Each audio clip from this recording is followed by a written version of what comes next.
Sino kausap mo? Donato, nandyan ka na pala. Sino sabi ang kausap mo? Ang kapatid kong si Noel ang tumawag. Oh, ano daw ang kailangan? Nagpasabi lang na uuwi na sila dito ng pamilya niya.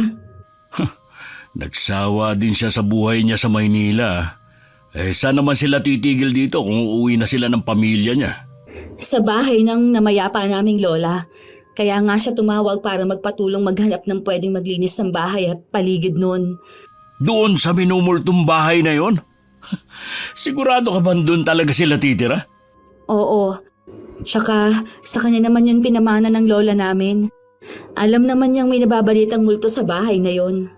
Ayaw niyo kasing ibenta na lang eh. Aba, malaking halaga na rin yun. Alam mo naman na hindi ako pwedeng magdesisyon sa bagay na yan. Hindi naman akin yung bahay eh. Sana kasi kinumbinsi mo ang kapatid mo. Mahina ka rin kasi. Di sana may porsyento ka sa pagbebentahan. Bilin kasi sa kanya ng lola namin nung nabubuhay pa, huwag niyang ibebenta ang bahay na yon. Dahil kung hindi, habang buhay siyang mamalasin. Kaya siguro wala sa isip ng kapatid ko na ibenta. Sus! Naniwala naman kay sa lola niyo. Sabi ko nga pala kay Noel, ako na lang ang upahan niya para may extra naman ako. Sa araw na lang ako maglilinis at magpapasama na rin ako. Wala naman sigurong magmumulto sa ganong oras. Bahala ka. Siya nga pala. Baka naman kapag dumating ang kapatid mo dito, meron kang ikwento. Wala akong ikukwento sa kanya. Siguruhin mo lang. Dahil hindi lang ikaw malilintikan sa akin, pati kapatid mo at pamilya niya. Ang martir na asawa sa hirap at ginhawa hindi umaalis sa tabi ng asawa niya. Ngunit ang pag-ibig ay dapat makapagbigay ng ligaya. Hindi puro pagdurusa at pang-aabuso. Magandang araw sa iyo, Miss Gwen, at sa mga kapwa ko taga-subaybay sa inyong channel. Gusto ko pong magbahagi ng karanasan ko na nangyari sa probinsya ng asawa ko. May ilang taon na rin ang nakakalipas. Tawagin niyo na lamang ako sa pangalang Maggie. 35 years old, may asawa at 2 anak. Taga-probinsya ng Bicol ako at nakipagsapalaran sa Maynila nung makatapos ako ng pag-aaral. Naging kapitbahay ko ang naging asawa ko at tubong aklan naman siya. 2 taon din kami magkarelasyon bago naisipan na magpakasal. Nag-aaral pa lang sila ng nakakatandang kapatid nang maulila sa mga magulang. Nang ikasal kami, may sarili ng pamilya noon ng ate niya na naiwan sa probinsya nila. Isang oportunidad ang nagbukas sa asawa ko para makapagtrabaho sa ibang bansa. Kaya napilitan kami na umuwi sa kanila at tirhan ng pamanang bahay ng namayapa niyang lola. Na ayon sa kwento ng asawa ko may nagmumulto. Tama nga sabi mo ate, luma na ang bahay ni Lola Conchita. Sa tagal ba naman na walang nakatira eh? Ang tagal mo kasing hindi umuwi dito. Hindi ko kasi basta maiwan ng trabaho sa Maynila eh. Tsaka nasanay na rin ako sa buhay doon. Kahit niluma na ng panahon ng bahay na ito, matibay pa rin. Hindi man lang inanay ang mga kahoy. Para bang merong nag-aasikaso sa bahay na ito. Noon ngang lilinisan namin halos walang alikabok. Baka hanggang ngayon nandito pa rin si Lola Conchita at inaalagaan pa rin niya ang bahay na to. Di ba nung nabubuhay pa siya, napaka-istrikta niya sa kalinisan. Huwag ka ngang magbiro ng ganyan. Alam mo namang matatakotin ako eh. Matatakotin ka pa rin pala hanggang ngayon. Magbiro ka na sa ibang bagay, wag lang tungkol kay Lola. Ikaw talaga, napakaduwag pa rin. Wala akong pakialam kung duwag ang tingin mo sa akin. Sa natatakot ako, no? Meron pa rin bang sinasabi ang mga tao rito sa bahay na to? Oo, sabi ng ilan, nakikita pa rin daw nila na may sumisilip na matandang babae sa may bintana. Minsan pa nga daw, nagliliwanag ang buong bahay na ito. Mabuti na rin na may multo ang paniniwala nila dito para hindi pasukin ng mga masasamang loob. Siya nga pala, sa bahay na kayo maghapunan mamaya ha? Sige ba? Si Kuya Donato ba nasa trabaho ngayon? Oo, mamaya pang uwi nun. Excited na nga yun sa pagdating ninyo Pagkatapos namin maibigay ang mga pasalubong, nagpaalam na rin si Ate Emilia sa amin. May bibilhin pa raw siyang ibang sangkap para sa lulutuin niya mamayang hapunan. Sa bahay na lang daw nila kami hihintayin. Mabait talaga ang hipag ko at laging nakangiti. Kahit sino makakita sa kanya, hindi iisipin na meron siyang pinagdadaanan. Nasabi pa dati ng asawa ko na bihira lang magalit ang kapatid. Nagmana daw ito ng ugali sa nanay nila. Ilang taon na nga ulit si Ate Emilia? 35. Ba't mo naman naitanong? Noel, wag mo sanang mamasamain ang sasabihin ko ah. Para kasing ang tanda niya sa tunay niyang edad eh. Tsaka para siyang manang manamit. Napansin ko nga na tumanda siyang tingnan. Ayoko lang siyang biruin kanina, baka magtampo naman. Ngayon nga lang ulit kami nagkita pagkatapos ng 5 taon. Tsaka hindi naman siya ganun magdamit dati. Ewan ko ba bakit nagbago? Malalaman natin sa mga susunod na araw kung meron bang pinagdadaanan ng ate mo. Palagay ko naman ayos lang ang pamilya niya. Mabait naman si Kuya Donato at responsable pa. Nandito na naman tayo eh. Kung meron silang problema, madadamayan na natin siya.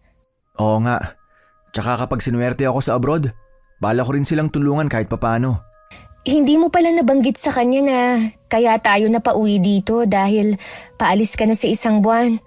Sasabihin ko rin mamaya. Nawala kasi sa isip ko na banggitin sa kanya kanina Mabuti pa, pumunta na tayo ng maaga sa kanila. Gusto ko rin kasing tumulong sa pagluluto ng hapunan. O sige, nakaayos na naman ang mga bata Nasaan nga pala sila? Nasa labas lang, naglalaro. Baka nga nagluluto na si ate ngayon Dito kasi sanay ang mga tao na maagang hapunan. Sigurado na maninibago ang mga anak natin dito. Kahit nga tayo Pero mas gusto ko na rin dito. Kesa kami lang ng mga bata ang maiwan sa tinutuluyan natin sa Maynila. Kaya nga inuwi ko kayo dito. Hindi rin ako mapapalagi kung nasa abroad ako tapos kayo lang nandun. Mabuti sana kung nasa malapit lang ang kamag-anak natin. Tatawagin ko na ang mga bata para makaalis na tayo. Pagdating nga namin sa bahay ng hipag ko, naabutan na namin dun si Kuya Donato na nagpapahinga sa sofa. Si Ate Emilia naman abala sa kusina. Iniwan ko na muna ang asawa ko at bilas. Pumunta na ako sa kusina para makatulong. Ang mga anak ko naman iniwan ko sa mga pinsan nila. Natuwa naman ng hipag ko na maaga kaming nakapunta. Nakita kong marami siyang lulutuing putahe. Halata talagang pinaghandaan niya ang magiging hapunan. Mula sa kinaroroonan namin, tanaw ko ang sala kung nasan si Noel at ang bayaw niya. Ang tagal mo ring nawala, bayaw hindi kaya manibago kayo sa paglipat nyo? Sa umpisa lang siguro pero makakasanayan din. Lalo na nang mag-iina ko. Si Maggie naman sanayan sa buhay probinsya. Paano nga pala yung trabaho mo sa Maynila? Wala na akong trabaho. Ha? Paano naman ang pang-araw-araw nyo? Hindi naman sa sinisira akong loob mo. Pero bayaw, mas mahirap ang buhay dito sa probinsya. Oo nga, makakakain ka ng 3 beses sa isang araw. Pero ang hirap ng pera dito. Alam ko naman yan. Pero mas mahirap sa Maynila. Ang mahal pa ng mga bilihin. Kung pwede nga lang tayong magpalit ng posisyon mas gugustuhin ko sa Maynila. Hindi ko lang talaga maiwan ang pamilya ko dito. Hindi naman kami basta umalis ng Maynila na walang ibang plano Huwag mong sabihin na may trabaho ka na agad na inaasahan dito. Paalis na kasi ako papuntang ibang bansa. Mas gusto ko na nandito ang pamilya ko kaysa sa Maynila. Ang swerte mo naman, bayaw. Ay, marami din akong pinagdaanan bago makaalis. Muntik na nga akong sumuko Nanghihinayang lang ako sa mga nag-aasos ko at iniisip ko din na mag-iin ako. Sapat lang kasi ang kita ko sa dati kong trabaho. Lumalaki na rin ang gastos namin, lalo na pareho nang nag-aaral ang 2 bata. Bilib din talaga ako sa diskarte mo. Ako kasi, hindi ko kaya na mangibang bansa. Nauunahan ako ng takot Nilalakasan ko lang ang loob ko para sa kanila. Kapag nandun ka na, huwag mo kaming kalilimutan ng ate mo, ha? Oo naman. Kayo pa ba makakalimutan ko? Kayo na lang ang pamilya ko. Mamaya, pagkatapos ng hapunan papabili ako ng alak natin. Malakas ka pa rin ba uminom? Ay nako, hindi na masyado eh. Umiinom na lang ako pag may okasyon. Aba, kailangan natin mag-celebrate dahil paalis ka na. Tama-tama, maraming nilulutong ulam si Emilia. May pulutan tayo mamaya. Habang masaya nagkukwentuhan ng asawa ko at si Kuya Donato, ganun din kami ng hipag ko sa kusina. Hindi nga namin namalayang nakatapos na kami sa pagluluto. Ang hugasin naman ng hinarap ni Ate Emilia. Bahagya niyang itinaas ang suot na damit para hindi mabasa. Akma ko sana siyang pipigilan na mapansin ko ang malaking pasa sa braso niya. Nang makita niyang doon ako nakatingin, hinila niya ulit ang manggas ng damit na suot. Hindi na rin ako nakapagtanong dahil nagpaalam siya na tatawagin na ang mga bata para makapaghapunan na. Ako naman itinuloy ko na lang ang pagliligpit ng mga ginamit sa pagluluto. Para mamaya konti na lang ang liligpitin. Naging masaya naman ang hapunan. Pagkatapos nga nagyaya pa si Kuya Donato na uminom. Doon na rin kami pinatulog na mag-anak. Salamat nga pala sa pagtulong mo sa pagliligpit ha. Wala yun, ate. Kung inaantok ka na, pwede ka na matulog. Samahan mo na ang mga anak mo sa kwarto. Hindi pa naman ako inaantok. Hihintayin ko na lang na matapos silang dalawa. Pasensya ka na nga pala kung kararating nyo lang napasabak na kaagad sa inuman si Noel. Ayos lang yun. Ngayon na nga lang ulit uminom ang kapatid mo eh. Hinahayaan ko na rin na gawin niya ang gusto niya. Malapit na rin kasi siyang umalis eh. Ha? Saan pupunta si Noel? Aalis na siya papuntang Dubai bilang skilled worker. Kaya siguro kayo umuwi dito. Ang swerte naman ng kapatid ko, makakarating na siya ng ibang bansa. Kahit pa sabihin mong trabaho ang ipupunta niya doon.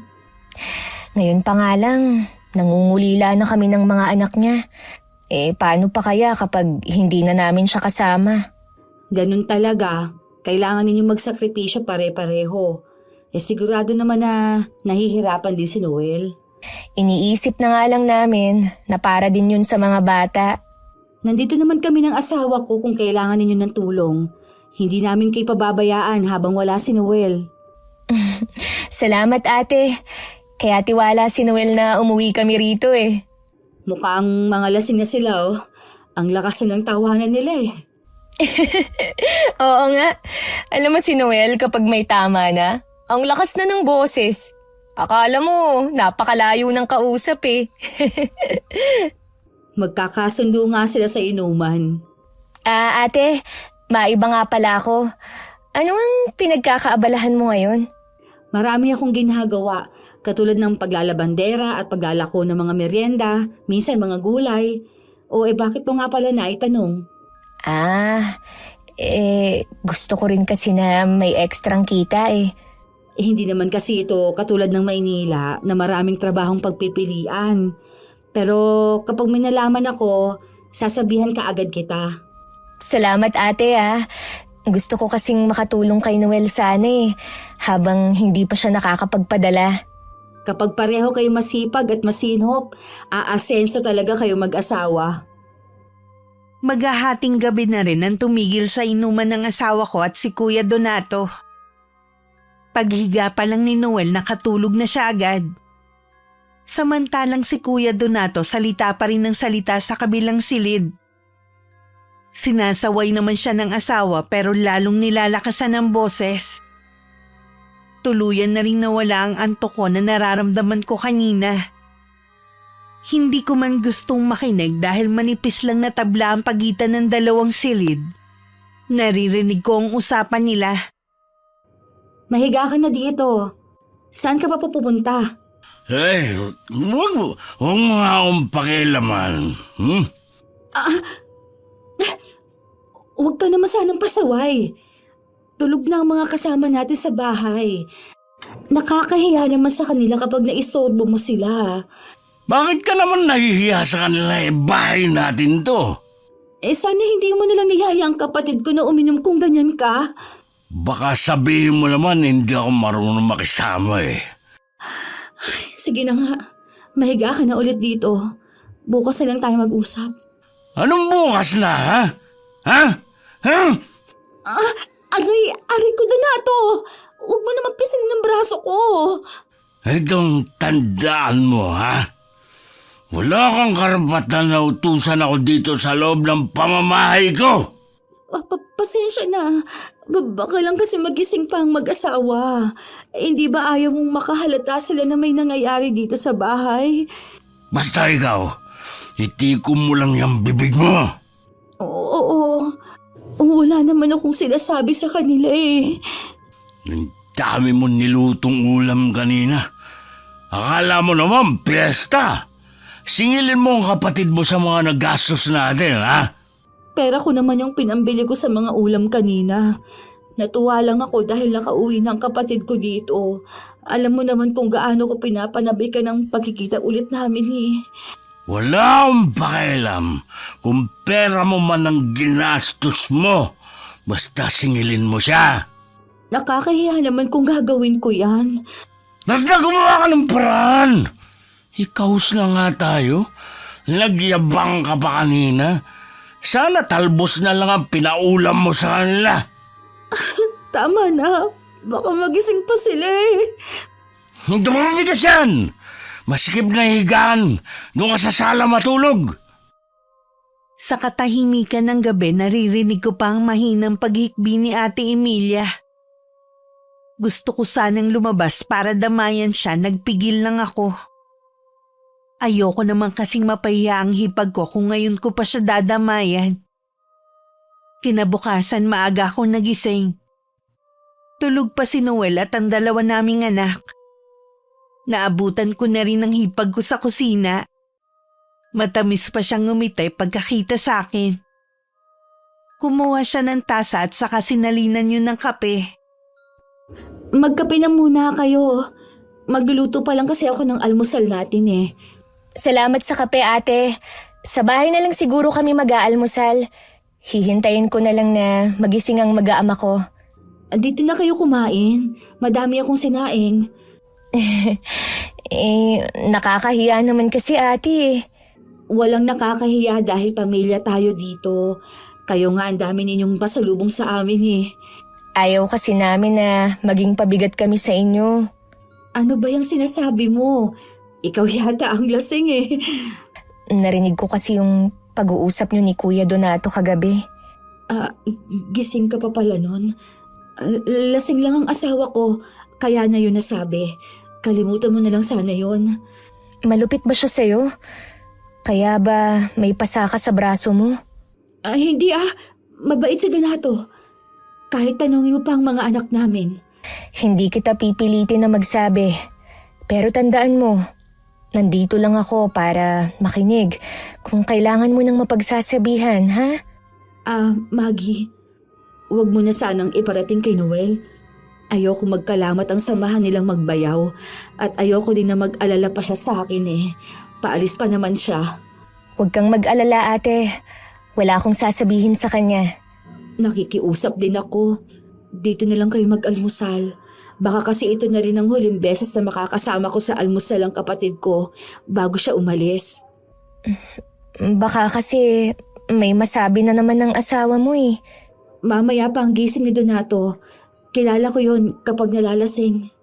Sige na nga, tutulong na rin ako sa pagluluto.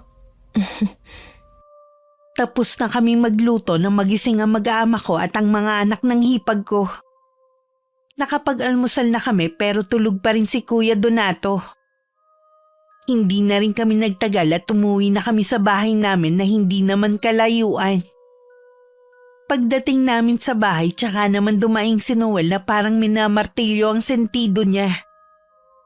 Binigyan ko na lang siya ng gamot para mawala ang sakit ng ulo niya. Hinilot ko na rin ang sentido niya habang nakaupo sa lumang sofa. Ikaw naman kasi, parang mauubusan ng alak. Alam mo naman na hindi ka nasanay uminom eh. Nahihiya naman kasi ako kay Bayaw eh. Alangan naman na pabayaan ko siya mag-isa. Itutulog ko na lang siguro to para mawala. Mabuti pa nga. Siya nga pala. Wala ka bang nararamdaman na kakaiba dito sa bahay? Wala naman. Baka kasi matakot kayo sa mga maririnig nyo sa mga taga rito. Kilala mo naman ako na hindi madaling matakot. Tsaka baka imahinasyon lang nila kung ano man ang nakikita nila rito. Ang aliwalas kaya nito kahit luma na. Buti, hindi mo naisipan na ibenta noon. Ni minsan hindi yan sumagi sa isip ko. Ito na nga lang natitirang alaala ni Lola Conchita. Ibebenta ko pa? Kung nasaan man ang lola mo ngayon, siguradong matutuwa yun. Dahil nandito ka na sa bahay niya. Kapag may sapat na akong ipon, ipapaayos ko tong bahay niya. Alam mo, mga ganitong bahay ang mga gusto ko. Pakiramdam ko kasi ang daming alaala ng nakaraan na nakapaloob dito. Sa probinsya din kasi namin, marami pa ring nakatirik na mga lumang bahay. Tuwing napapasok ko yun, namamangha talaga ako. Hindi talaga ako nagkamali na dito kayo patirahin. Kung may trabaho lang sana dito, noon pa tayo nakauwi rito eh. Siguro, ito ang tamang panahon para umuwi tayo. Gusto ko ring sulitin ang mga araw na nandito pa ako. Ngayon pa lang para na ako nalulunod sa lungkot. Ganon din ang nararamdaman namin ng mga anak mo. Kung pwede nga lang pigilan namin ang pag-alis mo eh. Ay, mabilis lang naman ang mga taon. Isipin na lang natin na ginhawa naman ang kapalit ng pagkakalayo ko sa inyo. Lagi kang tatawag kapag nandun ka na ha. Higit sa lahat, huwag mong pababayaan ang sarili mo. Para sa inyo ng mga anak natin, mag-iingat ako kapag nandun na ako. Doon ka na sa silid natin magpahinga. Itutuloy ko na ang pagliligpit ng iba pa nating gamit. Agad namang sumunod si Noel. Ako naman sinimulan ko na ang pag-aayos ng mga natirang ligpitin kahapon. Dahil kararating lang namin siguradong sa silid namin matutulog ang dalawa naming anak. Dahil sa kaabalahan hindi ko na namalayang tanghali na pala. Sinilip ko muna si Noel sa silid namin bago ko inasikaso ang paghahanda ng tanghalian. Ang dalawa naman naming anak na sina Daisy at Joy pumasok na galing sa paglalaro sa labas. Nang mga oras ding yun, nagtatalo ang hipag ko at asawa niya. Hindi kasi nagustuhan ni Kuya Donato ang nakitang ulam sa mesa pagkagising niya. Ang buhok ko, Donato! Hihilahin ko talaga to hanggang matanggal ang anit mo! Mamawa ka naman sa akin. Kasalanan mo rin kasi kung bakit ka nasasaktan. Kanina pa ako nagugutom eh. Yan lang papakain mo sa akin. Itlog na pula at kamatis. Yan lang kasi ang meron sa tindahan eh. Samantalang kahapon, 3 klase ng ulam niluto mo. Tapos ngayon, yan lang. May bisita naman kasi tayo kahapon. Gumawa ka ng paraan! Sige, sasaglit na lang ako sa talipapa. Kanina pa nga ako nagugutom tapos ngayon ka lang pupunta sa talipapa. Dapat kanina pa. Kahit kailan talaga, hindi ka nag-iisip. Bibili na lang ako ng dilata sa tindahan. Huwag ka na magalit. Wala ka talagang kwentang asawa. Maawa ka naman sa akin, Donato. Huwag mo akong saktan. Dapat sa'yo, binabaon sa lupa para uod na lang ang makinabang sa'yo. Halika rito. Hindi mo ako matatakbuhan. Mga anak, lumabas na muna kayo. Huwag kayong makikialam, kundi malilintikan din kayo sa akin. Hindi na halos maigalaw ni Ate Emilia ang buong katawan nang iwan siya ng asawa na puno ng pasa. Umiiyak naman ang dalawang anak na lumapit sa kanya at yumakap. Huwag niyo akong alalahanin, mga anak. Ayos lang ako. Kasalanan ko naman kaya nagalit ng tatay ninyo sa akin eh. Sige na. Kayo na lang kumain ng ulam sa mesa. 1 taon pa lang noon nagsasama ang hipag ko at asawa niya, nagpakita na agad ng totoong ugali ang lalaki. Sa konting pagkakamali at hindi agad na ibigay ang gusto, sinasaktan siya nito. Nagawa na rin niyang magsumbong sa kapitan nila pero pinag-aayos lang sila lagi. Palibhasa kasi tsuhin ni Kuya Donato ang kapitan sa lugar nila. Isa rin sa panakot ng lalaki na papatayin sila mag-iina at walang makikialam sa gagawin niya. Ilang beses na rin kasing humingi ng tulong ang hipag ko sa mga taga ron. Pero ni isa wala man lang naglakas loob na tulungan sila mag-iina. Pinapalabas din kasi ng asawa na nasisiraan na siya ng bait. Kaya nag-iimbento na sinasaktan niya. Magaling kasing makisama si Kuya Donato sa ibang tao. Kaya mahirap paniwalaan na nananakit siya. Ang laki ng bahay ni na Ate Emilia. Yun nga lang, wala silang kapitbahay doon na malapit. Lupa kasi yun ng mga magulang ni Kuya Donato. Hindi ko nga alam kung hanggang saan eh. Kaya siguro walang nakatirik na bahay sa paligid nila. Siya nga pala, paano sila nagkakilalang dalawa? Hindi kasi malinaw sa akin ang kwento nila eh. Basta namalayan ko na lang na ikakasal na sila. Gaano mo kakilala si Kuya Donato? Ayon sa kapatid ko, mabait at responsable naman yun. Wala rin naman kasi akong naririnig na masamang sinasabi ng mga taga rito sa bayaw ko. Bakit ka interesadong malaman ang tungkol sa kanila? Wala. Naitanong ko lang naman. Wala rin kasi akong alam sa kanila eh. Lalo na kay Kuya Donato. Kapag nakaalis na ako, lagi mong pupuntahan si ate ha? Gusto ko nga sana siyang puntahan bukas o di kaya sa mga susunod na araw. Mabuti nga na ngayon pa lang nagbabanding na kayo. Napansin ko rin kasi na hindi ganun kaganda ang buhay nila. Kaya gusto ko sanang tumulong sa kanya. May konting ipon pa naman tayo eh. Kaya nga kapag nasa abroad na ako, gusto ko rin silang tulungan. Gusto ko rin sanang magkaroon ng ekstrang pagkakakitaan habang hindi ka pa nakakapagpadala. Kaya mo bang pagsabayin ng pag-aasikaso sa mga bata, trabaho? Oo naman. Ang plano ko nga magtinda ng pagkain. Tapos si Ate Emilia ang paglalakuin ko. Tapos hati kami sa kita. Okay din yan. Sigurado na papayag si Ate Emilia. Kapag maaga akong nakatapos sa gawain ko bukas, pupuntahan ko siya sa kanila. Kinabukasan nagpaalam ako sa asawa ko na pupuntahan si Ate Emilia sa kanila. Naabutan ko ang dalawa niyang anak na nagsasampay sa labas ng bahay. Bago pa ako makapagtanong, lumabas naman ng bahay ang tatay nila. Bahagya pa itong nagulat nang makita ako. Tinanong ko naman kung nasaan ang hipag ko. Napansin ko ang biglang pagkabalisa ng anyo niya at bahagya pang lumingon sa loob. Pakiramdam ko rin ayaw niya akong papasukin sa loob ng bahay. Nakaharang kasi siya sa may pinto. Ay, masama kasi ang pakiramdam ni Emilia ngayon eh. Pwede ko kaya siyang dalawin? Ano bang sakit ni ate? May trangkaso siya. Tsaka kakatulog lang niya eh. Ganun ba? Ano ba ang sadya mo sa asawa ko? May iaalok lang sana ako sa kanya kung papayag siya. Hindi nyo kasi naitatanong, Kuya Donato. Sa Maynila kasi, nagluluto ako ng mga pagkain gaya ng pansit, maha, at kung ano-ano pa na nasa bilao. Aalukin ko sana si ate na magsosyo kami. Maganda nga yan. Kaya lang wala naman siyang pampuhunan, kaya hindi ko alam kung papayag siya. Ako naman ang mamumuhunan at magluluto eh. Ang gagawin lang ni Ate Emilia, ilalako yun. Dahil kilala naman niya ang mga taga rito. Sige, itatanong ko na lang sa kanya. Busy din kasi siya eh. Nagbabaka sakali lang naman ako eh. Pakisabi na lang kuya. Sige, aalis na rin ako. Pagaling ka mo siya. Umalis na rin ako pagkatapos. Malayo-layo na rin ang nalalakad ko nang lumingon ako.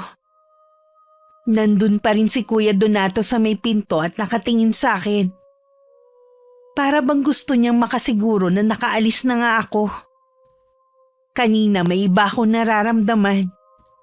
Palagay ko wala namang sakit ang hipag ko. Baka dahilan lang yun ng asawa niya para hindi ko makita ang totoong kalagayan ni ate. Narinig mo naman siguro sinabi ng hipag mo. Oo, mukhang maganda yung inaalok niya. Kesa maglako ako ng paninda ni Aling Letty na maliit lang ang kita. Minsan wala pang 100 sa isang araw. Masama ang kutob ko dyan sa hipag mo. Baka gumawa siya ng gulo. Sa tingin ko naman hindi. Mabuti nga yun, may malasakit siya sa atin eh. Nabanggit ng kapatid mo na balak din niya tayong tulungan. Baka mamaya harangin ng hipag mo ha. Hindi niya gagawin yon. Nabanggit nga niya yun sa akin at ayos lang sa kanya. Sa ngayon dahil wala pa sa ibang bansa si Noel, baka magbago rin ang isip niya. Iba na gagawa ng pera sa tao.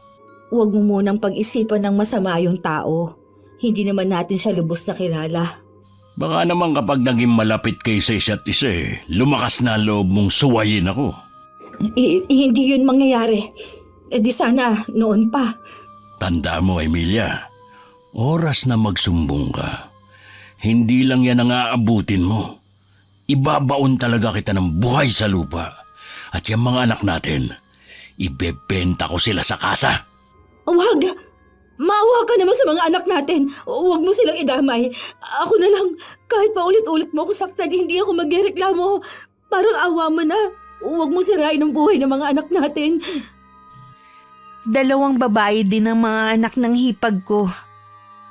Si Leila nasa grade 9 at ang bunsong si Leslie nasa grade 7 naman.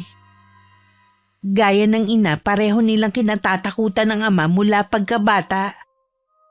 Maski sila nakakaranas rin ng kamay na bakal nito, lalo kapag wala ang kanilang ina. Mahigpit din ang bilin sa kanila ng ina na kapag nasa loob ng bahay si Kuya Donato, sa labas lang sila ng bahay. Pinagbabawalan din sila na magsuot ng maiksing shorts at sando. Sa murang edad, alam nilang gusto lang silang protektahan ng nanay nila. Hindi ko alam kung malulungkot ako sa balita sa akin ng asawa ko pag uwi ng bahay. Tumawag daw sa kanya ang agency kung saan siya nag-apply. Kailangan daw niyang lumuwas para sa PIDOS. Ibig sabihin pagkatapos nun, ilang araw na lang lilipad na siya papuntang ibang bansa. Tuloy na tuloy ka na talaga sa pag-alis mo. Ayoko nakikita kitang malungkot. Lalo lang kasi akong nahihirapan eh. Pasensya ka na. Hindi ko lang kasi mapigilan eh.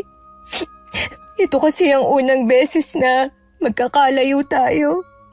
Araw-araw akong tatawag sa inyo ng mga bata. Di parang kasama niyo pa rin ako. Oo nga. Pero iba pa rin kapag nandito ka lang. Plano ko kapag lumuwas ako, makikitira na lang muna ako sa kaibigan. Ilang araw na lang naman paalis na ako. Ayaw mo bang ihatid ka namin? Wag na lang. Mas mahihirapan ako lalo eh. Ay, kailangan ko na rin palang magpaalam kay Ate Emilia. May sakit nga pala ang kapatid mo. Hindi ko nga siya nakaharap eh. Natutulog kasi siya nung dumating ako sa kanila kanina. Bago ako lumuwas, pupuntahan ko siya sa kanila. Dapat, magbonding na kayo ng mga anak mo. Oo naman. Ipapasyal ko muna sila sa lugar na to. Meron namang mapapasyalan dito eh. Hindi na rin ako ulit nakabalik sa bahay ng hipag ko. Sinulit kasi namin ang mga sandaling kasama pa namin si Noel. Isang araw bago ang pagluwas niya, dumalaw kami sa kapatid niya. Nandun rin ng mga oras na yun si Kuya Donato. Napansin kong balot na balot si Ate Emilia at may bukol siya sa noo niya. Matiim ko siyang tinitigan pero umiwas siya ng tingin sa akin. Napansin naman yun ng asawa ko at tinitigan pang mabuti. Ano kasi kahapon kasi bayaw, habang nagbobomba ng tubig ang kapatid mo, tumama sa puso noon niya. Ganun nga ang nangyari. Madulas kasi ang semento hindi ko na nalilinis. Buti hindi grabe ang nangyari sa'yo. Sa susunod dapat mag-iingat ka na. Bayaw, bakit nga pala napasugod kayo rito? Gusto ko lang kasi magpaalam. Bukas kasi luluwas na ako. O napaaga yata ang pag-alis mo? Oo nga eh. Tumawag na kasi yung agency. Good luck sa'yo bayaw ha.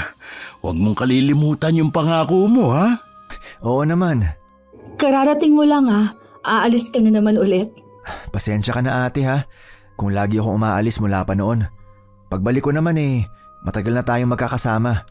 Mag-iingat ka doon ha. Huwag mong pababayaan ang sarili mo. Kayo din, mag-iingat kayo. Kayo na rin sanang bahala sa mag-iina ko habang malayo ako. Huwag mong alalahanin na mag-iina mo. Habang wala ka kami muna mag-aalaga sa kanila. Hindi naman namin sila pababayaan Salamat Bayaw Kahit papano, mapapanatag ako sa pag-alis ko.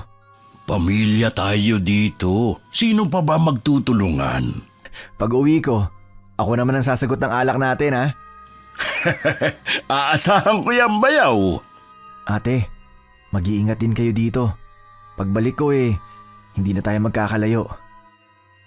Niyakap pa ni Ate Emilia ang kapatid niya. Pagkatapos ng mahabang paalamanan sa isa't isa, umuwi na rin kaming mag-anak. Pagdating sa bahay, inayos na namin ang maletang dadalhin niya. Maaga kasi ang luwas niya bukas. Matuloy na lumipas ang 2 linggo. Kahit araw-araw nagvi-video call si Noel sa amin ng mga anak niya, nalulungkot pa rin kami. Iba pa rin kasi kapag nasa tabi lang namin siya. Madalas pagkatapos ng mga gawain ko, nakatulala ako sa isang tabi at iniisip siya. Nahinto lang ako sa pagmumuni-muni ko nang sabihin sa akin ng anak kong panganay na dumating si Ate Emilia. Pasensya na, may ginagawa ka yata. Wala ate. Buti na pasyal ka rito. Kumusta na? Ang totoo niyan, ikaw talagang hinihintay kong dumalaw sa bahay Ayoko kasi na pumunta sa bahay na ito. Wala ba kayong nararamdaman na kakaiba? Wala naman ate. Maaliwalas ang bahay na ito. Baka nga naitaboy niyo na ang sinasabi ng mga taga rito na nagpaparamdam. Ganun na nga siguro. Baka umalis na sila nung tumira na kami rito. Siya nga pala. Kaya din ako pumunta dito para itanong kung gusto mo pang ituloy yung sinasabi mo na magluluto ka at ako maglalako. Oo naman ate. Hinihintay ko nga lang ang sagot mo Kung ayos sa'yo, bukas simulan na natin. Sasamahan na kitang mamalengke para malaman mo na rin kung saan ang pwesto ng mga suki ko. Talaga? O sige ate. Maggie. Salamat nga pala kasi hindi ka nagsumbong kay Noel. Ayoko lang din kasi ng gulo. Ako rin naman kaya nagpapasalamat talaga ako sa'yo. Ate, matagal ka na bang sinasaktan ng asawa mo? Alam ko na hindi totoo na nadulas ka, kaya ka nagkaroon ng bukol. At yung pinuntahan kita na may trangkaso ka, alam ko na nagtatago ka lang noon para hindi ko makita ang totoo mong kalagayan. Away mag-asawa lang naman to. Mas mabuti kung hindi ka nalang makikialam. Hindi na normal ang away niyo. Lalong sinasaktan ka na ng asawa mo. Hindi ako laging sinasaktan ni Donato. Minsan kasi lasing o di kaya pagod siya. Mabait ang asawa ko at responsable din. Lihim na lang ako napapailing sa katwiran ng hipag ko. Alam kong sarado pa ang isip niya para tanggapin ang mga sinasabi ko. Dalangin ko sana balang araw siya na mismo ang umalis sa sitwasyon niya. Kinabukasan maaga kaming pumunta ng palengke. Habang namimili ng mga kailangan ko, hindi ko maiwasang pagkumparahin ng mga paninda dito at sa Maynila. Ang laki talaga ng diferensya. Pag-uwi naman, inumpisan ko na ang pagluluto. Dahil sanay naman ako, mabilis lang ako nakatapos. At kinuha na yun ni Ate Emilia para ilako. Ang bilis maubos. Nung pauwi na ako, sabi ng mga nakabili ang sarap daw. Mabuti naman nagustuhan nila ang luto ko. Dapat siguro dagdagan mo na ang paninda natin. Iyon naman ang plano ko talaga. Pero sa 1 linggo na lang siguro. Kahit nga ang mga anak ko ay nasarapan sa luto mo. Tinatanong nga ni Leslie kung marunong ka magluto ng spaghetti. Paborito kasi nila yon. Hindi kasi ako marunong magluto nun Oo naman ate. Kailan ba ang birthday ng mga anak mo? At ipagluluto ko sila. Naku, kakatapos lang. Magkasunod lang na buwan ng birthday ng mga anak ko. Sa 1 linggo, ipagluluto ko sila kahit walang okasyon. Siguradong matutuwa ang mga yon. Sa totoo lang, sa mga niluluto mo, pansit lang ang alam kong lutuin at hindi pa masarap. Madali lang naman pag-aralan ate. Tuturuan na lang kita. Gusto ko sanang manood kung paano ka magluto. Kaya lang, kailangan ko rin muna kasing asikasuhin ang mag-aama ko. May iba pa namang pagkakataon eh. Salamat nga pala ha. Makakaipon na rin ako sa pasukan ng mga anak ko. Hindi ba nagbibigay si Kuya Donato sa'yo? Nagbibigay naman. Kaya lang may pagkakataon kasing kinakapos din. Lalo na kapag nagsabay-sabay ang bayarin. Kapag may kailangan ka, ate, huwag kang mahihiyang magsabi sa akin, ha? Oo. At ikaw din, kapag may kailangan din kayo, punta lang kayo sa bahay. Kahit bakas ang pagod, kita pa rin sa mukha ni Ate Emilia ang saya dahil araw-araw nakakaubos. Nang sumunod na mamalengke, ako na lang mag-isa. Bumili rin ako ng sangkap para sa lulutuin kong spaghetti. Hindi ko na isinama ang hipag ko sa pamimili dahil baka pagmulan nila yun ng away ng asawa. Pumupunta lang siya sa bahay para kunin ng paninda. Dahil sa kaabalahan, hindi ko na malayan na 1 buwan na palang wala si Noel. Nabanggit ko rin sa kanya ang ginagawa namin ng kapatid niya. Natutuwa naman siya dahil meron na akong pinagkakaabalahan at nakakatulong pa ako sa hipag ko.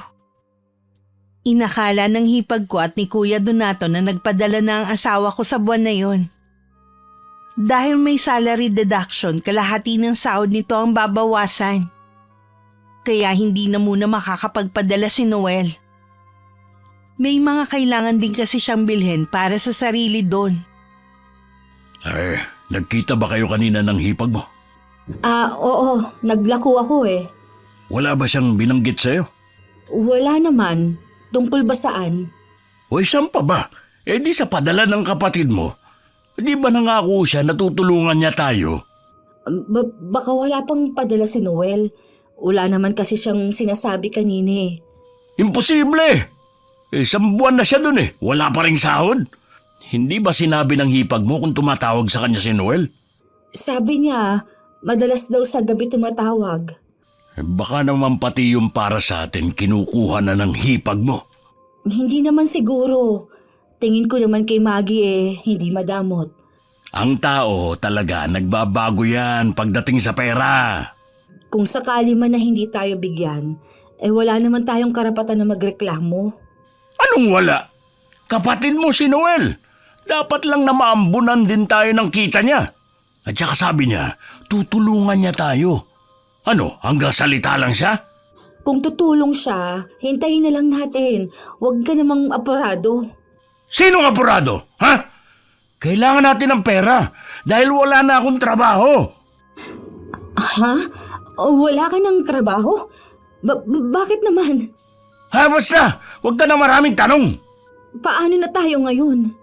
Di ba naglalako ka naman? Di ikaw na muna ang bahala sa gastusin dito. Iniipon ko kasi yun para pambili ng gamit sa pasukan ng mga anak natin. Bakit kasi kailangan mo pang pag-aksaya ng panahon ng pag-aaral ng mga yan, ha? Pag-aasawa lang naman ang aatubagin ng mga yan eh. Nag-aaksaya ka lang ng pera sa kanila. May pangarap ang mga anak natin. Kaya nga kahit luma ang mga uniform nila sa pagpasok, kasi hodang wala silang baon, pumapasok pa din. Susuko din naman yan kapag nahirapan sa pag-aaral. Kaya patigilin mo na mga yan. Tama nang marunong silang bumasa at sumulat. Yun naman ang importante. Hindi ko gagawin yan. Hindi ko sisirain ang isang bagay na tangi kong ipamamana sa mga anak natin. Matigas ka. Nagmamalaki ka na ba ngayon? Ha? Huwag Donato, maawa ka! Nang araw na yun, matinding panggugulpi na naman ang inabot ng hipag ko sa kamay ng asawa. Wala naman magawa ang 2 niyang anak kundi lumabas at magtago sa likod ng bahay. Ganun kasi ang laging bilin sa kanila ng ina. Tsaka lang sila papasok kapag nakita nilang umalis na ang ama. Dala ang palangganita na may laman na tubig, bimpo at gamot. Nilapitan nila ang ina at saka ginamot ang mga sugat nito.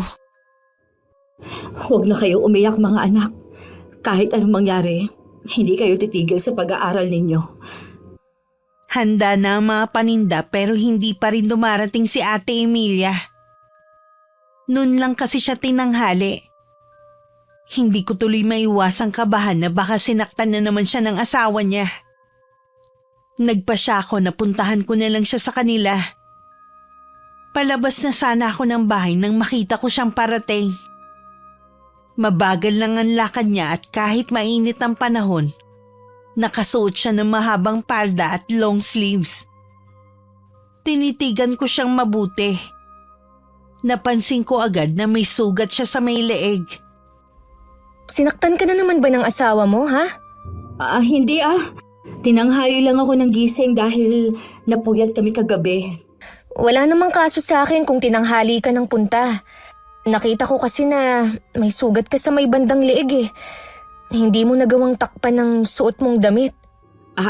Aksidente ko lang nakalmot ang sarili ko. Kahit magkaila ka pa sa akin, hindi ka pa rin makakapagsinungaling sa sarili mo.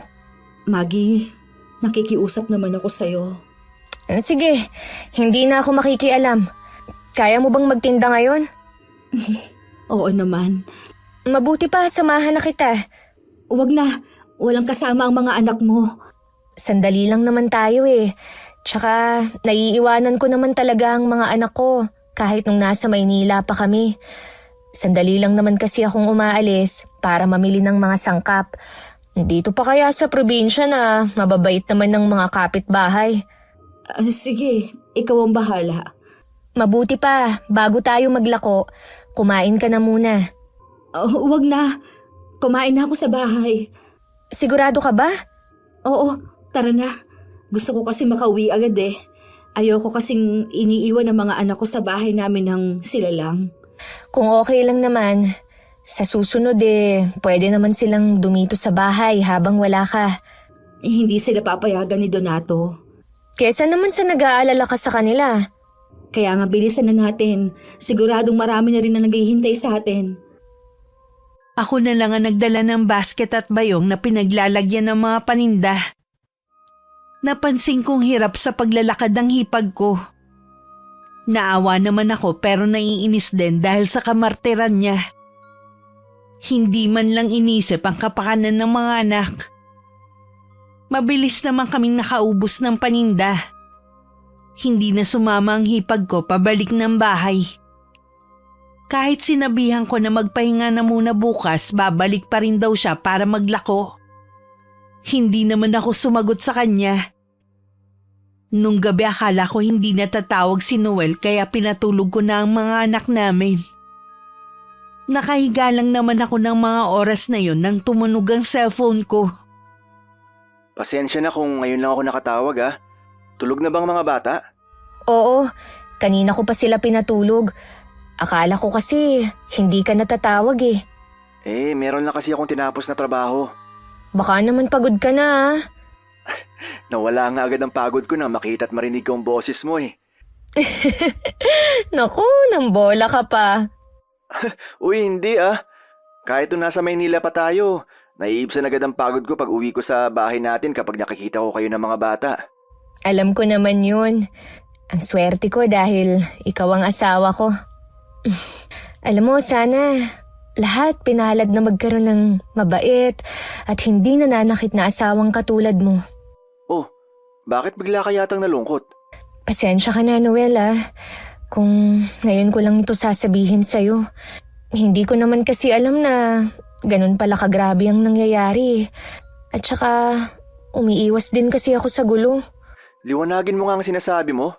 Hindi kita maintindihan Noel, ang ate mo. Sinasaktan ni Kuya Donato. Ha? Ano ka mo? Sigurado ka ba sa sinasabi mo? Oo. Kanina nga, hirap na hirap siyang kumilos Kaya sinamahan ko na siya sa paglalako niya. Nagbilin din ako na kapag hindi niya kaya, huwag na muna siyang pumunta rito. Bakit hindi man lang nagsumbong sa akin si Ate Emilia? Wala ba siyang tiwala sa akin? Ayaw lang niya siguro na magkasakitan kayo ng asawa niya. Ang ayos pa naman ang pakikisama ko sa kanya. Yun pala, sinasaktan niya ang ate ko. Sa tingin ko, kay Ate Emilia rin ang problema. Lagi pa rin niya kasing ipinagtatanggol ang asawa niya Bulag din siya sa pagmamahal niya sa lalaking yun. Ipinagbilin ko pa naman kayo sa kanila.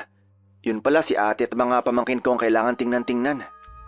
Huwag mo kaming alalahanin ng mga bata. Kaya ko silang protektahan. Bisitahin mo naman lagi si ate at mga pamangkin ko. Baka sa pagpunta mo sa bahay nila, matigil ang pananakit ng bayaw ko sa kanya. Plano ko ngang pumunta sa kanila bukas. Pasensya ka na kung pinag-alala pa kita dyan. Ayos lang. Nagpapasalamat nga ako na sinabi mo. Kaya pala ibang pakiramdam ko kay ate. Parang meron siyang tinatago. Yun pala, meron talaga. Ay, makikiusap din sana ako. Lahat na nangyayari sa kanya, sabihin mo sa akin.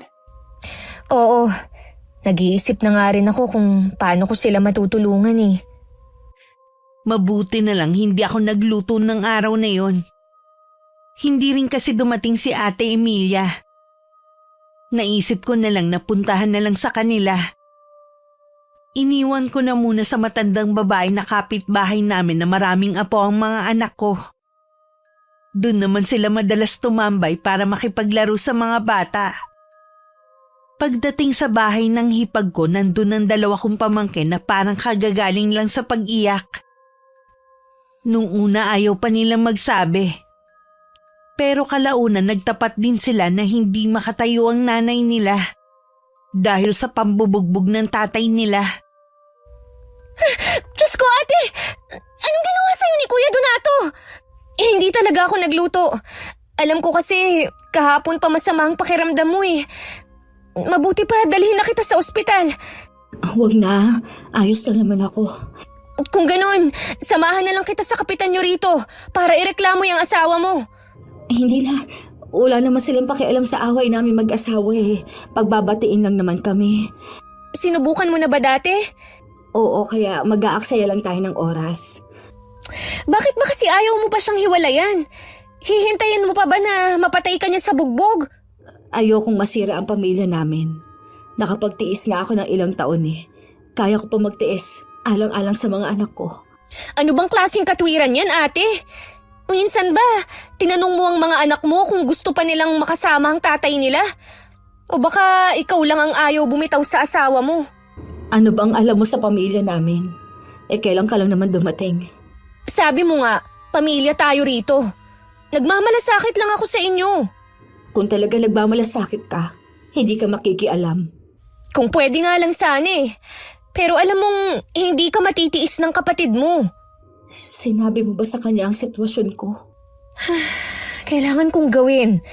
Dahil malala na ang ginagawang pananakit sa'yo ng asawa mo. Baka hindi na niya kami bigyan ng pera ngayong alam na niya. Hindi pa naman nagpapadala si Noel dahil may kailangan pa siyang bayaran sa agency niya. Pero nabanggit niya na sa mga pamangkin na lang siya magbibigay. Nadismaya siya sa asawa mo. At kung nandito siya, baka kung anong magawa niya ron. Bakit kasi nagsumbong ka pa sa kanya? Tingnan mo tuloy ang nangyari. Sabi mo nga kararating lang namin. Kanino mo ako gustong magsumbong sa nangyayari sa'yo? Hindi naman pala maaasahan ng kapitan nyo rito sa ganitong bagay. Sana nanahimik ka na lang. Masyado ka kasing pakialamere. Wala akong pakialam kung yan ang tingin mo sa akin. Bibisita ako lagi dito para alamin ang kalagayan yung mag-iina. Kapag sinaktan ka pa niya, magsusumbong na ako sa pulis. Akala mo ba matatakot mo si Donato? Hindi mo siya kilala kung paano siya magalit. Kung pareho tayong matatakot sa kanya, sino na lang ang tutulong sa inyong mag-iina? Hindi namin kailangan ng tulong mo. Mabuti pa umalis ka na. Baka abutan ka pa ng asawa ko dito. Mabuti nga, para makumpronta ko siya. Ang tigas talaga ng ulo mo. Huwag ka munang tumayo. Hindi mo pa naman kaya eh. Umalis ka na. Hindi ka namin kailangan dito.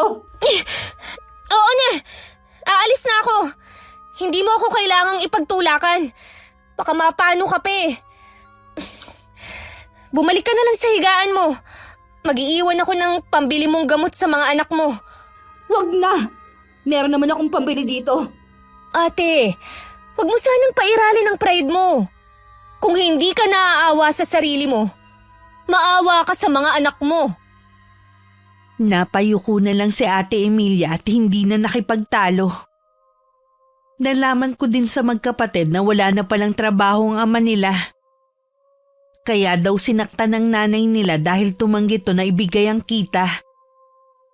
Iniipon daw kasi yun ng naning nila para sa pasukan nila. Nangako na lang ako sa dalawa na ako na ang bahala sa lahat ng kailangan nila sa pagpasok. Naiiyak naman na napayakap pa sa akin ng magkapatid. Pagkaraan ng ilang sandali, dumating na rin ang ama nila.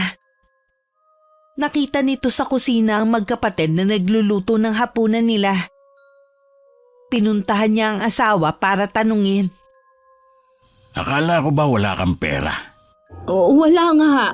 Eh di ba kinuha mo na yung huling pera ko kanina? Isang kumuha ng pera yung dalawa na pinambili ng niluluto nila. Galing dito si Maggie. Ah, nakita ka ba ya? Oo. Alam niya na sinasaktan mo ako. Lintek. Bakit nyo naman kasi pinapasok? Hindi ko naman alam na darating siya eh. Nandito lang naman ako sa kwarto. Nakalimutan ko ring bilhin ng mga bata. Baka mamaya magsumbong yun kay Noel. Alam na ng kapatid ko. At galit nga siya sa'yo. Eh di ibig sabihin, hindi niya na tayo padadalan. Ganun na nga. Baka mga anak na lang natin ang bigyan nilang mag-asawa. Malas naman. Pera na naging bato pa. Maghanap ka na lang ng bago mong trabaho. Wala nga akong mahanap eh. Hindi pa ako makakapagtinda nito dahil masakit pa ang pilay ko sa binti. Puro ka na lang paano. Gamitin mo yung natitirang utak mo. Hindi yung puro katanong. Hindi naman kasi pwedeng mangutang na lang tayo. Ang mabuti pa, ipapasok ko na lang yung dalawa ng trabaho para magkaroon naman ng silbi. Hindi yung parang patabaing baboy dito sa bahay. Saan mo sila ipapasok, Donato? Maawa ka naman sa mga anak natin. Wala pa sila sa hustong gulang para maghanap buhay. Eh malalaking bulas naman ang mga anak natin eh. Hindi iisipin na mga menor de edad pa sila. Hindi ako papayag sa gusto mong gawin. Alam ko kung anong naglalaro dyan sa isip mo. Wala kang magagawa kapag ginusto ko. Naintindihan mo ba ako? Maawa ka naman. Huwag mong sirain ang kinabukasan nila. Hoy, Emilia. Pagod na ako magtrabaho sa pamilyang to. Panahon naman para suklian nila ang pagod ko. Hintayin mo makapagtapos ng pag-aaral ang mga anak natin bago mo sila singilin. Kailan pa? Baka uugod-ugod na ako bago pa mangyari yun. Maawa ka naman, Donato. Matakot ka sa Diyos sa masama mong balak. Eh, buo na ang pasya ko. Sa ayaw at sa gusto mo, magtatrabaho na sila. Nakaramdam ng matinding takot si Ate Emilia sa pwedeng sapitin ng mga anak. Pero wala naman siyang maisip na paraan para mapigilan ng asawa sa masama nitong balak. Kahit ang magkapatid na narinig ang sinabi ng kanilang ama na paiyak na rin. Dahil ang pangarap talaga nila makapag-aral at makarating ng Maynila. Nang tumawag ulit si Noel, hinayaan ko muna mag-usap sila mag-aama. Bago ko kinuha ang cellphone sa mga bata.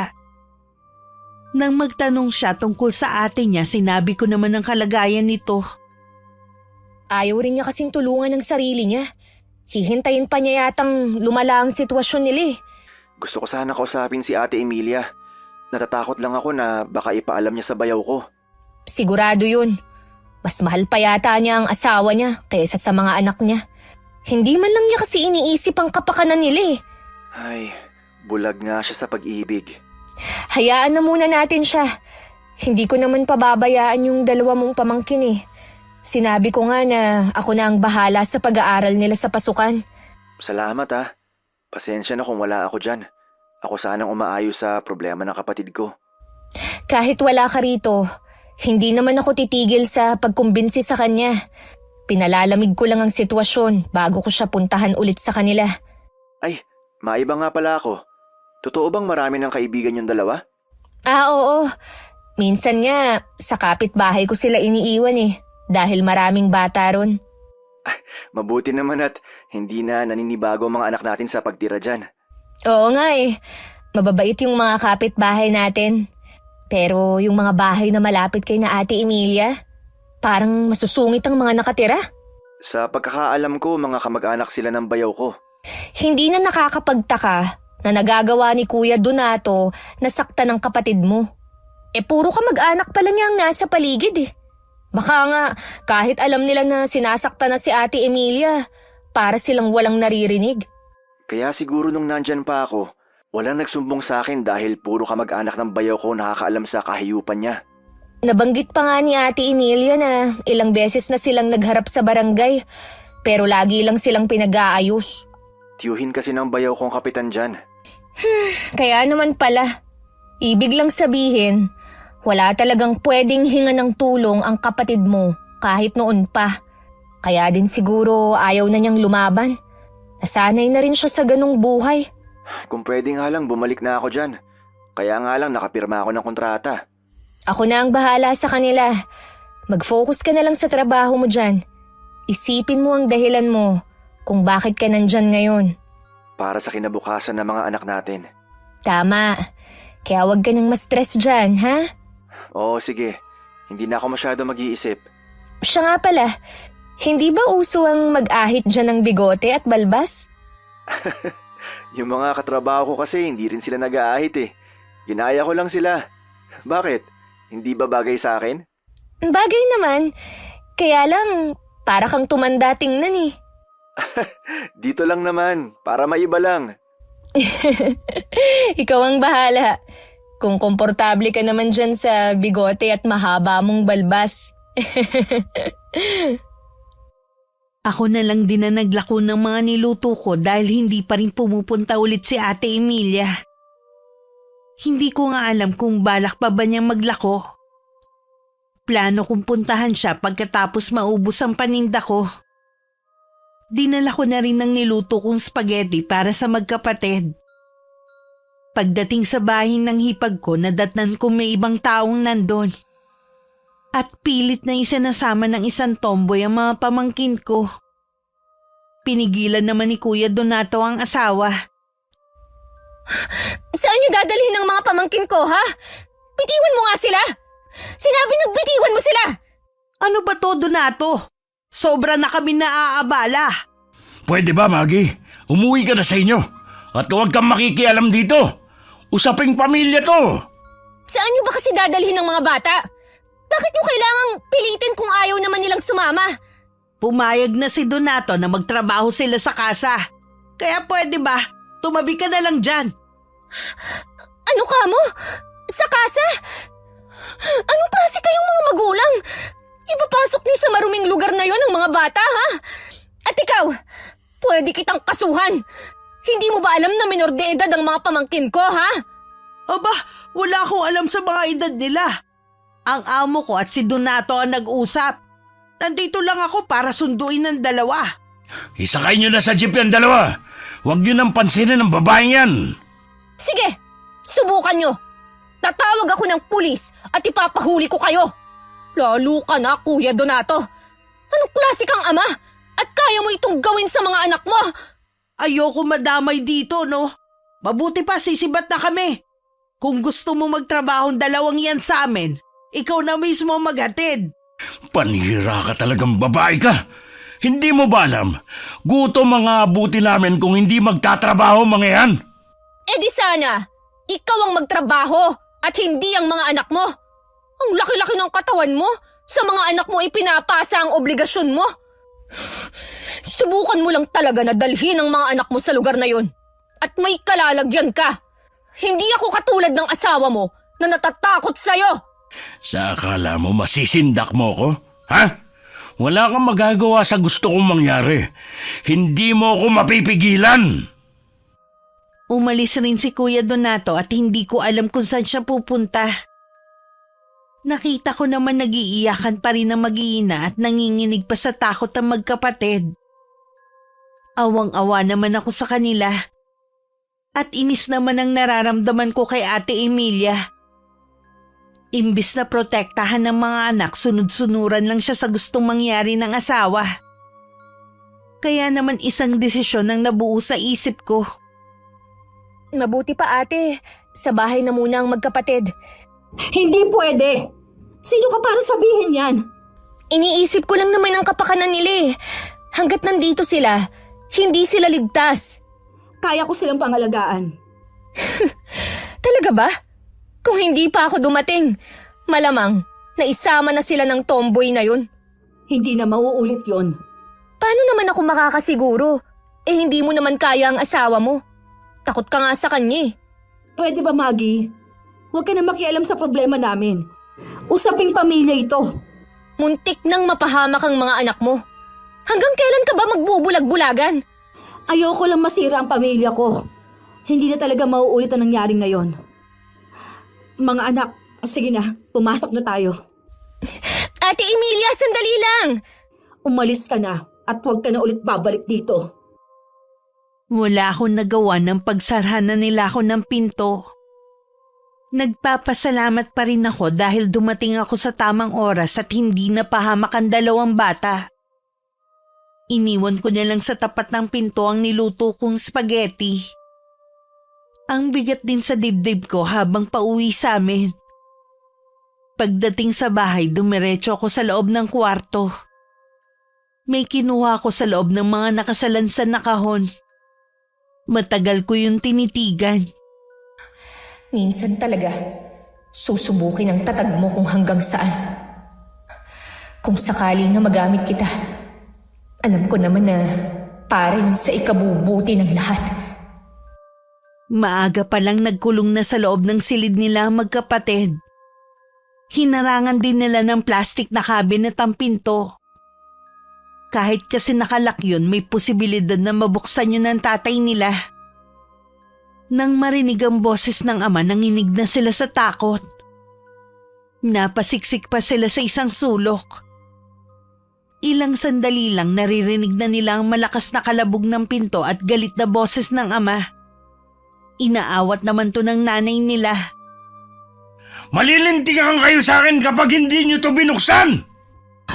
Tama na, Donato. Hayaan mo na mga anak natin. Maawa ka naman sa kanila. Tumabi ka nga lang! Pare-pareho talaga kayong walang silbing mag-iina!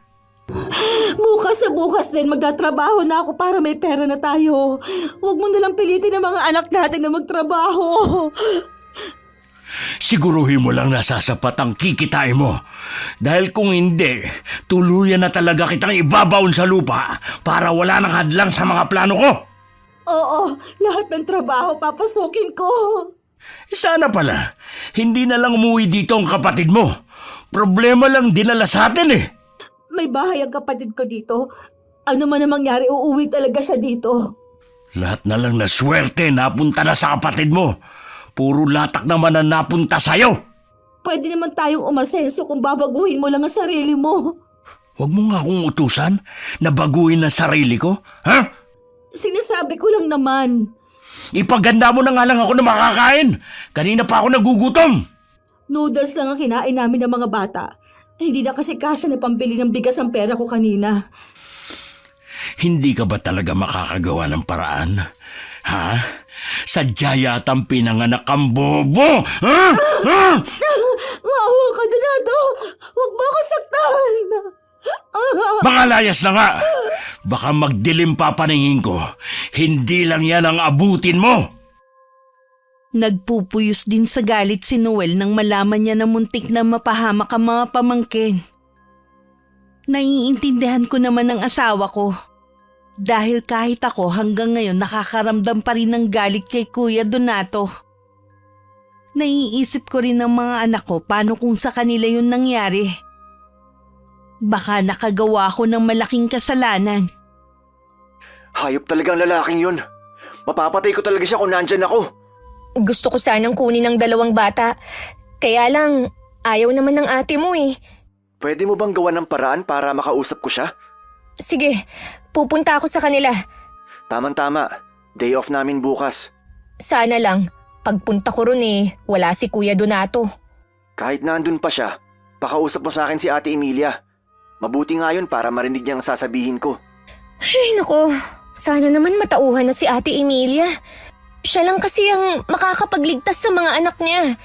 Hindi ko naman sila oras-oras na mapupuntahan dun eh.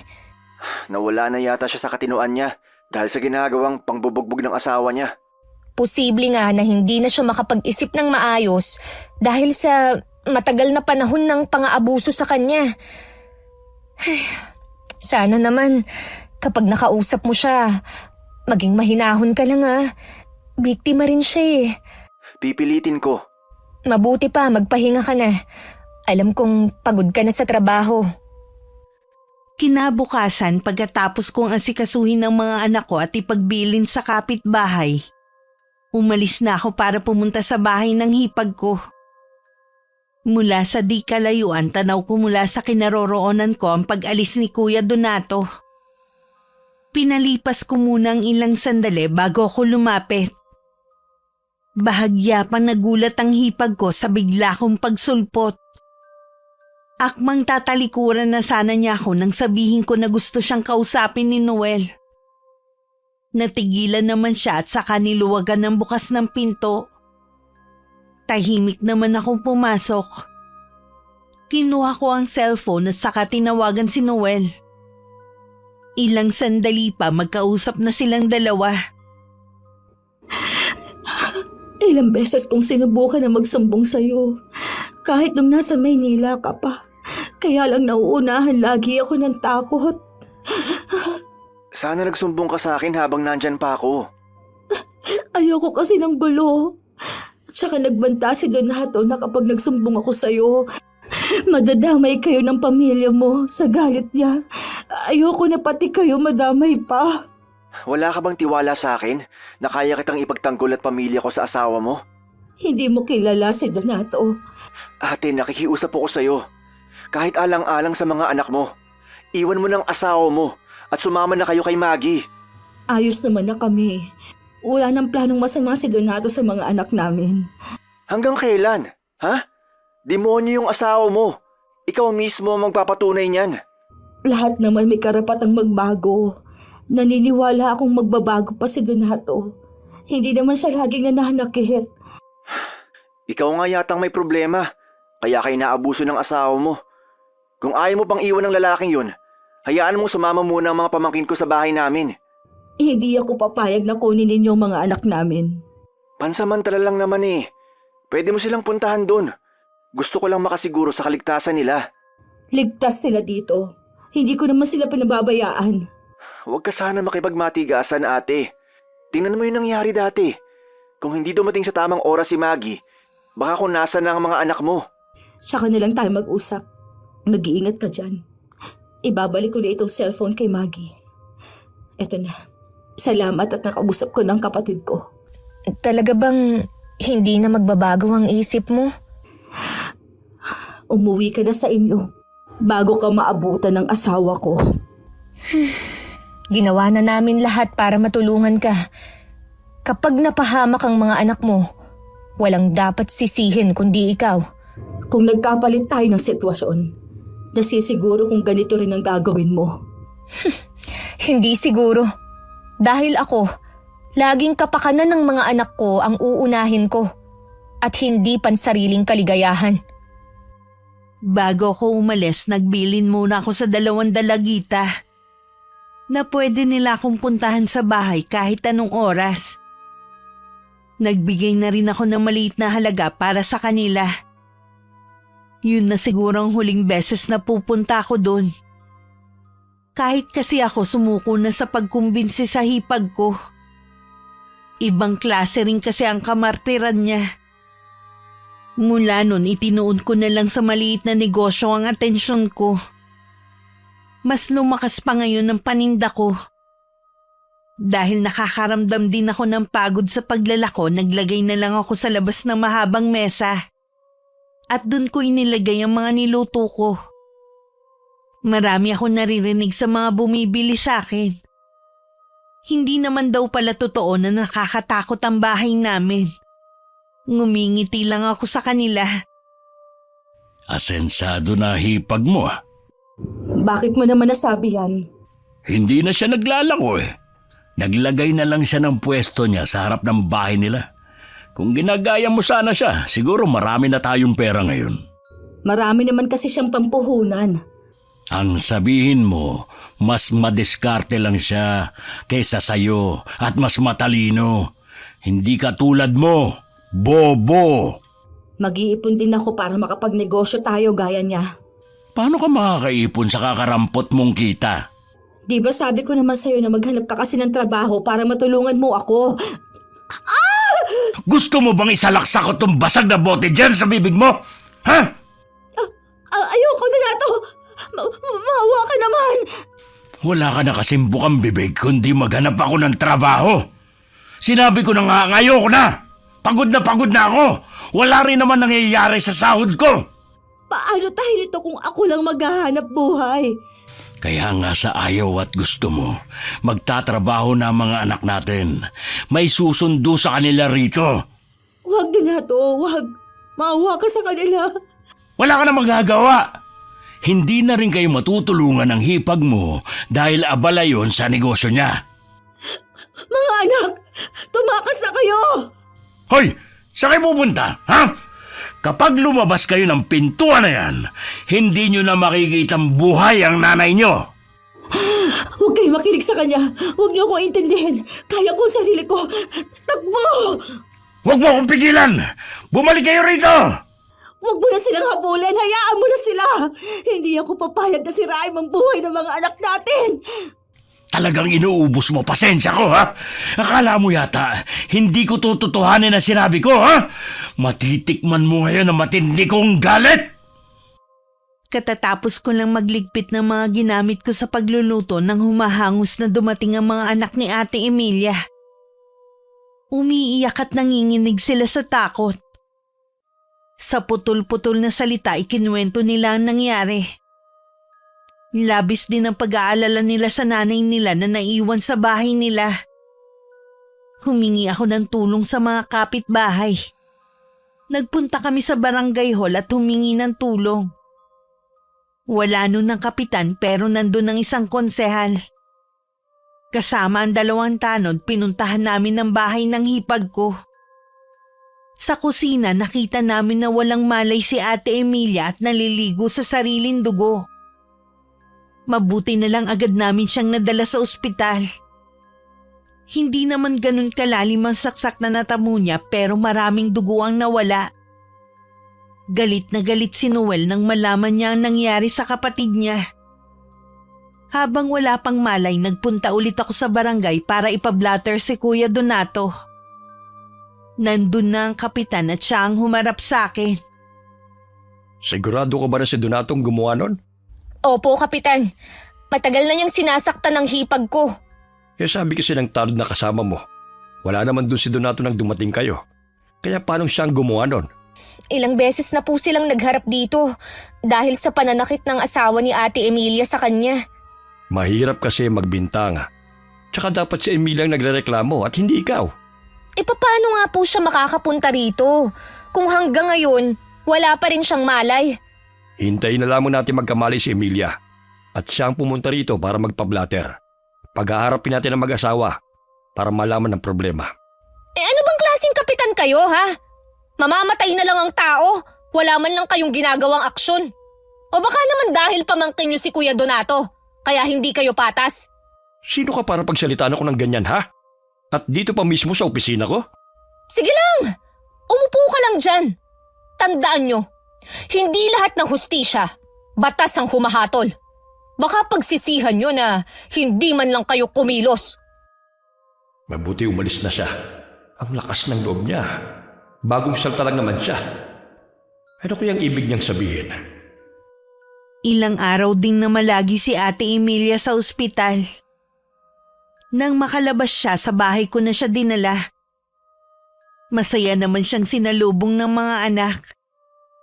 Sa isang silid ko na muna sila pinatuloy at iniwan ko na rin sandali para makapag-banding.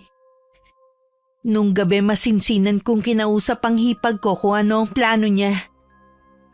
Tinanong ko siya kung magsasampa ba siya ng kaso laban sa asawa. Handa naman kaming tumulong ni Noel sa kanya. Wala rin namang mangyayari. Nawalan na ako ng tiwala sa batas natin. Gusto ko na lang makapagsimula muli kasama ng mga anak ko. Kaya lang, paano? Pwede kayo rito sa bahay.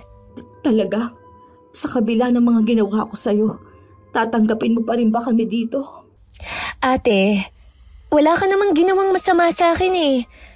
Tsaka, laging bukas ang bahay na ito para sa inyo. Kaya lang baka manggulo dito si Donato. Sigurado yun. Pero wag kang mag-alala. mababait naman ang mga kapitbahay natin dito eh. Hindi nila tayo pababayaan. Salamat pala sa pag-aasikaso sa akin at sa mga anak ko. Ikinukwento nila kung gaano kakabait sa kanila. Hindi kasi nila yun naranasan sa mga kamag-anak ng tatay nila. Wala yun. Ang importante, nandito na kayo sa bahay. Hayaan mo, kapag kaya ko na, tutulungan kita sa negosyo mo para makabawi man lang ako sa'yo. Ang isipin mo muna kung paano mo mababawi ang lakas mo. Huwag ka na muna palang magkikikilos, ha? Habang nagpapagaling si Ate Emilia, ilang beses pumunta ang asawa niya. Binabawi niya ang mag-iina niya. Hindi na rin ako nagtaka nang lumapit siya sa kapitan at nagreklamo laban sa akin. Mabuti na lang na magkaharap silang mag-asawa. Nanindigan na ang hipag ko na hindi na makikisama sa kanya. Sa kabila ng pag-uusap nila sa harap ng kapitan, makailang ulit pang pumunta si Kuya Donato sa bahay namin. Pagkaalis nito, nagpasya ako na isagawa na sa mga oras na yun ang balak ko. Sa nanginginig na kamay, kinuha ko ang lumang libreta na minana ko sa aking lola. Matagal ko rin yung pinag-aralan. Meron ako nakuhang litrato at damit ni Kuya Donato. Yun ang gagamitin ko para kulamin siya. Hindi na talaga ako makakatagal sa bahay na to. Pakiramdam ko, lagi may mga matang nakatingin sa akin. Buisit kasi mag-iina yun eh. Ayaw pong bumalik sa bahay na to. Kasalanan to ng magi na yun. Sinusulsulan niya si Emilia para hindi na bumalik sa akin. Hindi ko sila titigilan hanggat hindi sila bumabalik. Bakit ba parang ang bigat ng pakiramdam ko? Para akong lalagnatin. Pagkatapos kong maisagawa ang orasyon, sobrang panghihina ang nararamdaman ko. Parang ang daming lakas ang nawala sa akin. Napangiti pa rin ako dahil alam kong nagtagumpay ako sa plano ko. Maghihintay na lang ako sa resulta. 2 araw din akong hindi nakapagtinda kaya nang sumunod na araw dinagsa kami. Mabuti na lang marami ako niluto ng araw na yon. Saglit nga lang naubos na ang paninda namin. Nagliligpit na kami katulong ang 2 anak ni Ate Emilia nang dumating si Kuya Donato. Napasigaw sa matinding takot ang 2 dalagita at nagtago sa likod ng nanay nila. Kahit ako parang babaliktad ang sikmura sa nakikitang itsura ng asawa ng hipag ko. Sinusundan kasi siya ng mga langaw dahil sa mga sariwang sugat sa buo niyang katawan. Mapupula rin ang mga mata niya. At ang buhok mamasa-masa at kita ang mga uod na naglalaglagan pa sa balat niya. Anong nangyari sa'yo? Hindi ko alam. Basta, pagising ko kanina, ganito na ako. Tulungan mo ako. Tulungan mo ako. Hindi ka namin matutulungan. Mabuti pa umalis ka na. Tinatakot mo ang mga bata. Maawa ka sa akin. Tulungan mo ako. Humingi ka dapat ng tulong sa mga kaanak mo. Ayaw nila akong tulungan. Pasensya na pero wala akong magagawa. Tara na sa loob mga anak. Huwag ka muna umalis. Emilia! Wala nang pakialam sa'yo ang mag-iina mo pagkatapos ng mga kalupitan na ginawa mo sa kanila.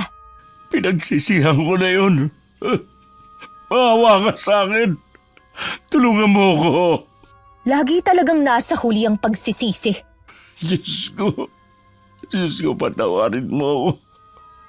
Maawa po kayo sa akin. Sa harap ng mga nandun, bigla na lang siyang natumba at saka naglabasan ng iba pang insekto sa katawan niya. Maririnig din ng mga sigawan ng mga tao sa paligid. Lahat nasisindak sa malagim na nasaksihan maliban sa akin. Nung gabi naging bisita namin si Kapitan. May ilan lang siyang tinanong kay Ate Emilia. Hindi ko maiwasang lihim na mapaismid. Dahil kumikilos lang pala siya kapag kaanakan nasasangkot. Ano ba ang iniisip ninyong dahilan ng naging kamatayan ni Donato? Marami nagsasabi na barang daw. Kaya ba kayo nandito dahil ako ang iniisip ninyong gumawa nun sa kanya? May ebidensya ba kayo? Wala naman kasing ibang may galit sa kanya kundi ikaw. Aminado ako sa bagay na yan. Pero sana kung may ganyan akong kakayanan, sana noon ko pa ginawa. E di sana, matagal na akong nakawala sa kahayupan niya. Huwag kayong basta magbibintang, Kapitan. Baka mabaliktad kayo. Alam naman natin na hindi tinatanggap ang paniniwala sa barang at kulam sa husgado. Kung plano niyong magsampa ng kaso, siguruhin niyo lang na mapaninindigan niyo. Walang imik na umalis ang kapitan. Wala na rin naman kaming narinig sa pamilya nito. Kahit sa mga tao, wala kaming naririnig na pinag-uusapan ng nangyari. Ang napansin ko lang humina ang benta namin hanggang sa uminto na kami. Regular na rin naman nakakapagpadala si Noel noon. Makalipas nga ang 3 taon, bumalik na si Noel. Nagpa siya kaming muling makipagsapalaran sa Maynila. Ang mas masaya ang 2 anak ni Ate Emilia.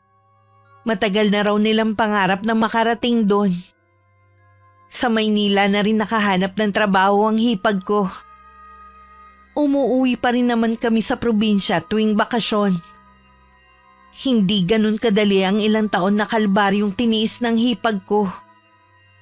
Gano man nating gustong tulungan ng isang tao, laging nasa kamay pa rin nila kung paano matitigil ang pang-aabuso sa kanila. Alam kong masama ang ginawa ko, Miss Gwen. Magsisiman ako, alam ko na hindi ko na maibabalik ang buhay na nawala. Pero nabigyan ko naman ng pagkakataon na mabago ang buhay ng hipag at mga pamangkin ko. Salamat po sa pagbasa ng sulat ko. Sana magbigay ito ng inspirasyon sa mga kababaihan na nakakaranas ng pang-aabuso sa mga asawa nila. Maging matapang na ipaglaban ang mga karapatan natin. Wakas,